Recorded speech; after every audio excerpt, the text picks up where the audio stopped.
만성 폐쇄성 폐질환, COPD, 만성 기관지염, 폐기종, 천식, 만성 폐쇄성 폐질환, COPD, COPD 시술통에 도움을 청하십시오. 다음은 만성 폐쇄성 폐질환, COPD의 관리 및 치료에 대한 서울대학교 분당병원 홈페이지에 기재된 내용입니다. 관리 및 치료, 이 병은 기본적으로 완치가 되는 병은 아니며 잘 관리하는 것이 중요한 병입니다.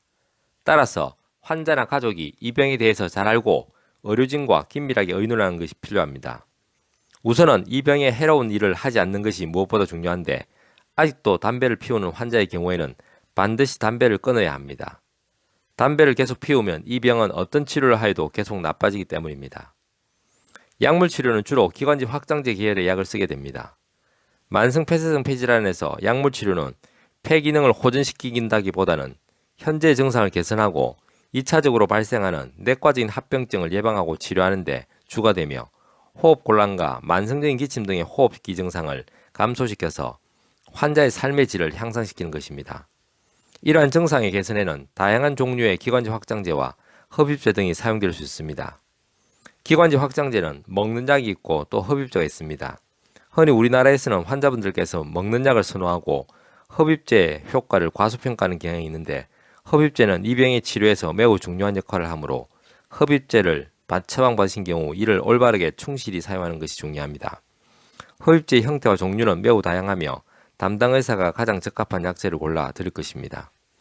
치료의 다음 목표는 급성 악화를 막는 것입니다. 감기 같은 감염이 있을 때 발생하게 되는데 급성 악화가 있는 경우 3년 이내 사망률이 50%에 이를 정도로 심각하여 급성 악화가 생긴 경우 앞으로 발생하지 않도록 하는 것이 중요합니다. 따라서 호흡기 증상이 새로 발생하거나 악화되는 경우는 빨리 호흡기 내과의 진료와 치료가 필요하며 최근에는 임상시험 약제 등이 급성 악화를 방지하는 효과가 있는 약제도 있어 여러 방면으로 최대한 급성 악화를 막는 것을 의료진과 적극적으로 상의해야 합니다. 겨울철 독감 유행 시기에 앞서서 독감 예방주사를 맞으면 예방효과를 볼 수 있고 감기에 걸려도 증상이 가볍게 됩니다. 따라서 만성 폐쇄성 폐질환 환자에게는 매년 독감 예방 접종을 권유하고 있습니다. 또한 폐렴 예방 접종도 받으시는 것이 좋습니다. 병이 많이 진행한 경우 산소요법이 이용되는데 장기적인 산소요법은 저산소 혈증이 있는 환자의 수명을 연장시킬 수 있습니다. 최근에는 가정에서도 산소 치료를 할 수 있는 여러 기구들이 개발되어 있으며 경우에 따라서는 휴대용 산소를 이용하여 외출할 수도 있습니다. 만성 폐쇄성 폐질환 COPD에 대한 양의학의 증상 완화 대처법을 간략하게 잘 설명해 두었습니다.